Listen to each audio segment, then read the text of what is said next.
The Lord be with you. A reading from the Holy Gospel according to Luke. Jesus said to his disciples, I say to you that listen, love your enemies. Do good to those who hate you.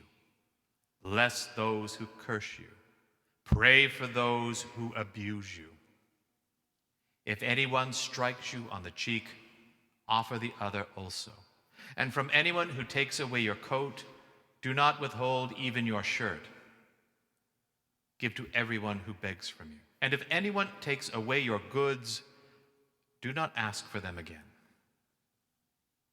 Do to others as you would have them do to you. If you love those who love you, what credit is that to you? For even sinners love those who love them. If you do good to those who do good to you, what credit is that to you? For even sinners do the same. If you lend to those from whom you hope to receive, what credit is that to you? Even sinners lend to sinners to receive as much again. But love your neighbors, your enemies. Do good and lend, expecting nothing in return. Your reward will be great, and you will be children of the Most High. For he is kind to the ungrateful and the wicked. Be merciful, just as your Father is merciful.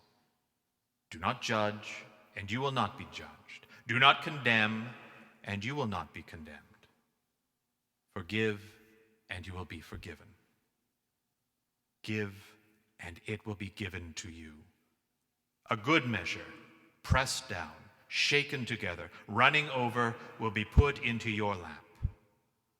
For the measure you give will be the measure you get back. The Gospel of the Lord. Praise to you, Lord Jesus Christ.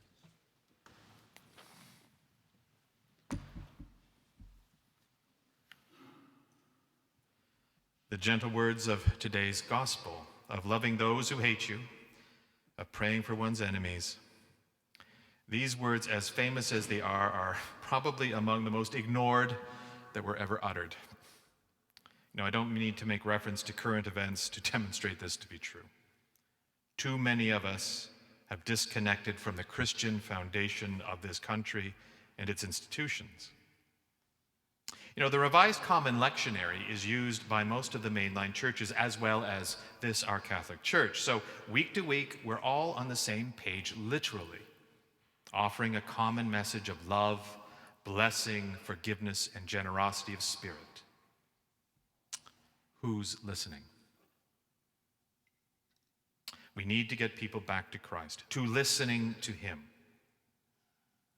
As in the words of Abraham Lincoln, we need to listen to the better angels of our nature having been redeemed in Christ and made generous in grace.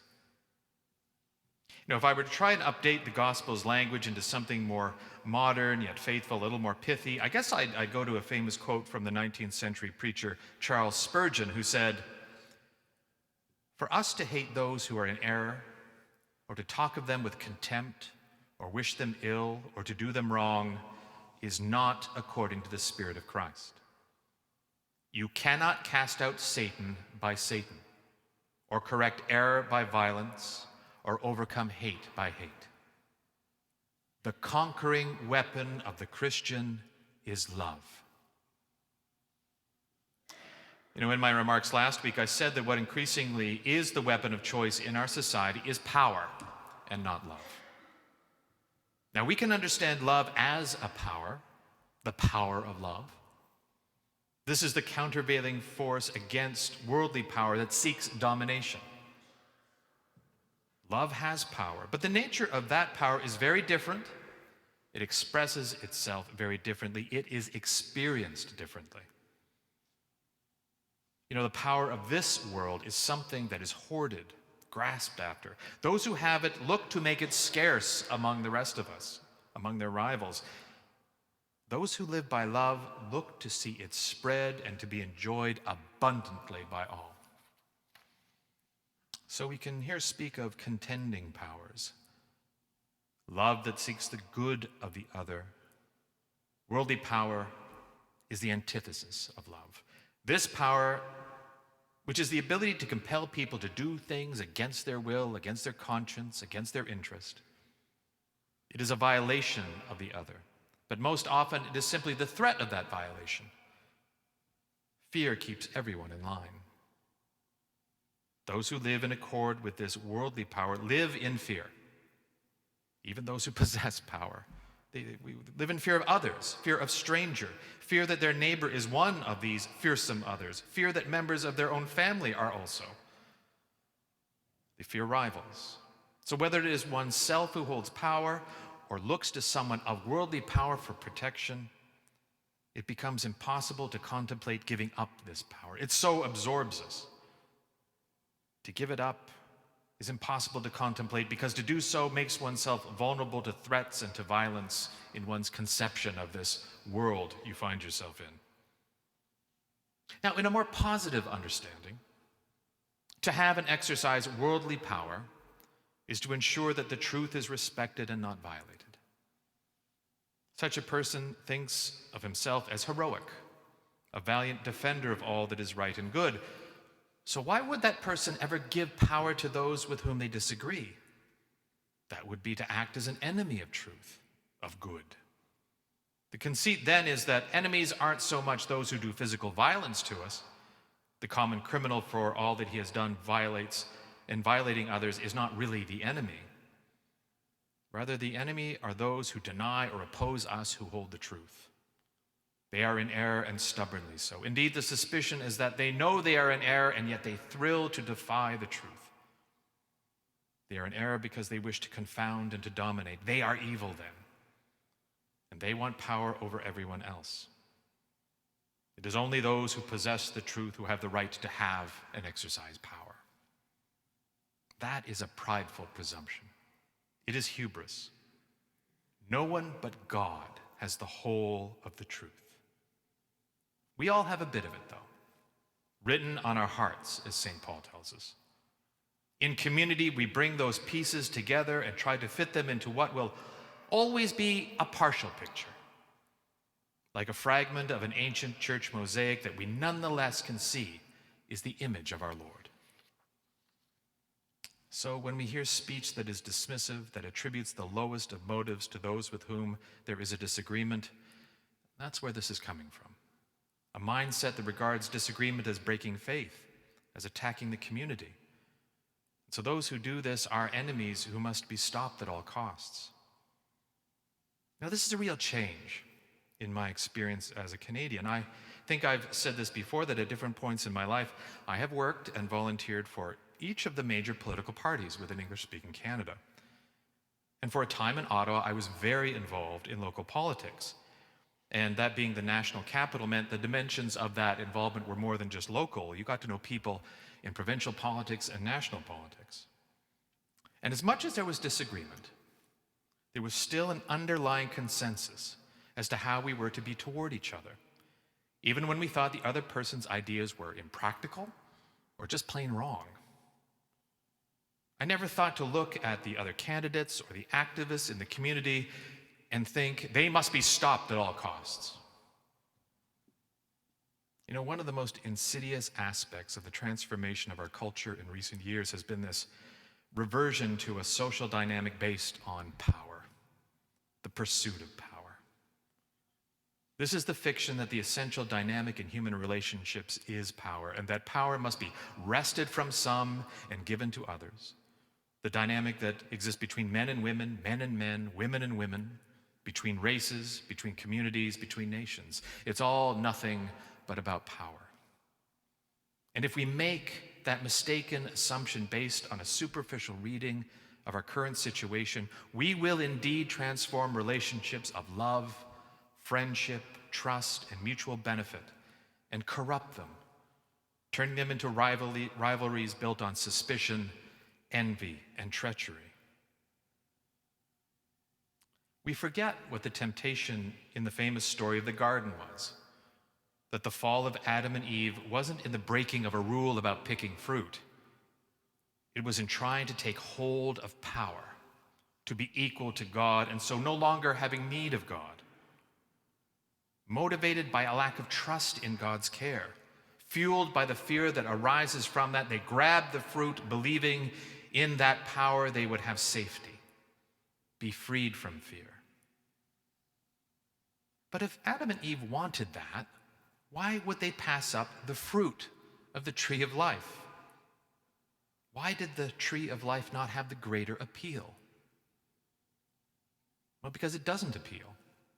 It's not appetizing, at least not from the outside. Think about the story of David we hear today. David has King Saul in his power, and he does not use it. He could kill Saul, but he doesn't. Rather, as love is what motivates him, and we will recall the Christian definition of love, to will the good of the other, David has no choice but to let Saul go in hope that he will regain his sanity and cease his irrational persecution.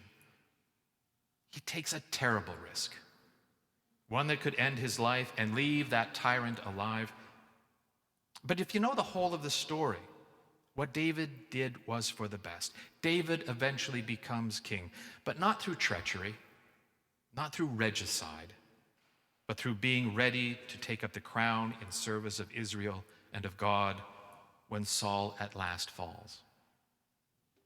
Now, those of you who are devotees of J.R.R. Tolkien will know the story of the Lord of the Rings, how the hero Frodo Baggins shows mercy to the loathsome creature Gollum.